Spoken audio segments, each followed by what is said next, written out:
Hello, my name is Elizabeth Toye, and I'm a teacher. I teach 9th grade algebra at Cody High School.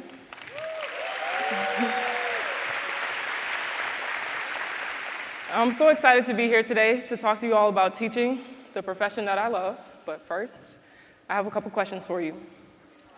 Who in here has a school-aged child? Can show of hands, or knows a school-aged child? Okay, that's a lot of hands. Okay, thank you. Any teachers in the building? Former teachers? Yeah. Nice.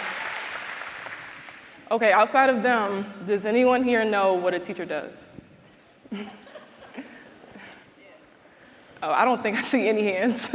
Okay, well, let me give you a peek into my classroom and walk you through a problem I did with my students last week.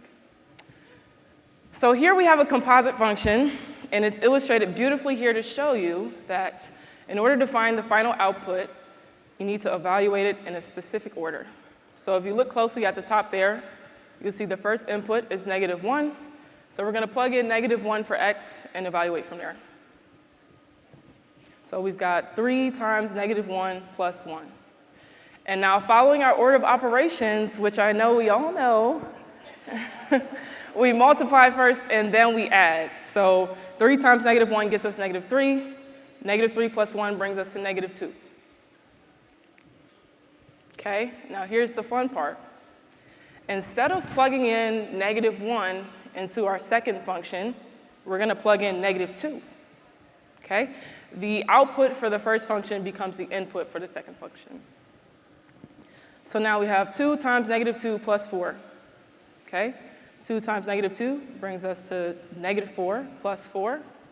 -4 plus 4 brings us to our final output of 0, and that's our solution. Let's give it up for all the non-math people that stuck through that. Great job, great job. Now, this is just the tip of the iceberg of what I'm going to get into with my students this year, but it feels good to get through a problem and know that you understand every piece of it and can explain it. But every year, I get loads of students that feel like they suck at math. But when it finally clicks for them, it's a beautiful thing to witness. It actually might be one of my favorite parts about teaching. A few years ago, I had a young lady in my class that was brilliant, but she hated math. It just didn't make sense to her. But I told her that as long as she understands that 1 plus 1 is equal to 2, she could do any math that she wanted to. Because the secret is, all math is logic. And once she understood that, she took off. Math was one of her favorite subjects by the end of the year. Last year, she sent me this text message at the top of the school year. Hey, Ms. Toye, I hope you haven't forgotten about me. As a teacher that actually made me understand and become good at math, I figured you should know I finished my freshman year with an A, and I'm currently in honors algebra class for my sophomore year. I hope you had a wonderful summer, and good luck on the upcoming year as well. Made my day. Because math isn't hard. If the math stops making sense, it's probably because you made a mistake somewhere. Some break in the logic. Somewhere you did 1 plus 1 and got 5 instead of 2. Which is why I love the saying, the math is a mathing. Has anybody heard of that saying, the math is a mathing? Yeah, I love it because it's not really used in math that much, but it proves that people understand math as logic. For example, well, you use it, in case you don't know how to use it, you use it when two things are contradictory or incongruent. For example, if you have a friend that's always talking about how they love to read, but you know they haven't read a book in years, the math is a mathing. Or that friend that's super organized, but somehow 30 minutes late to every gathering, the math is a mathing. Or we respect and value teachers, but teachers are among the most undercompensated professionals in the country.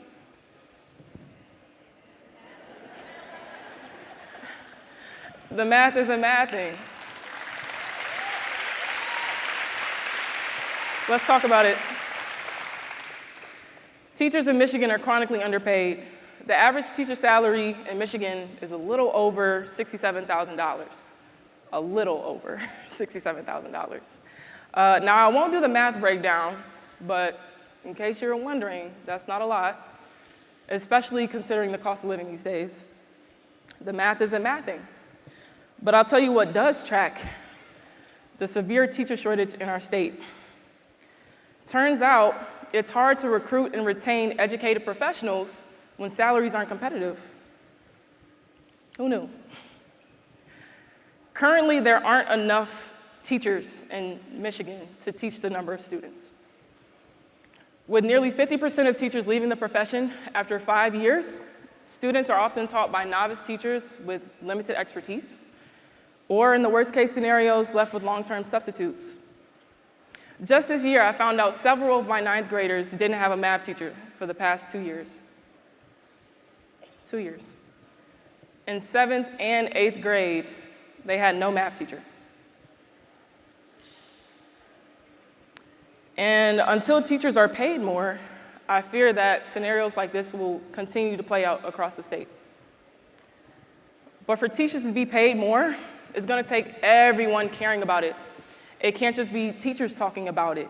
It starts with you catching up on what's happening in education right now. What are the literacy rates?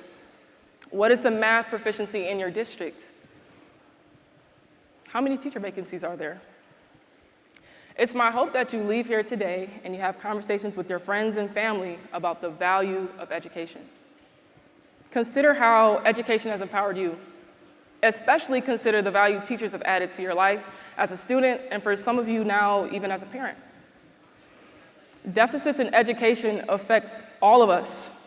And if any progress in education is to be sustained, we must pay teachers more, a lot more, because it's going to be teachers that are in front of students day after day.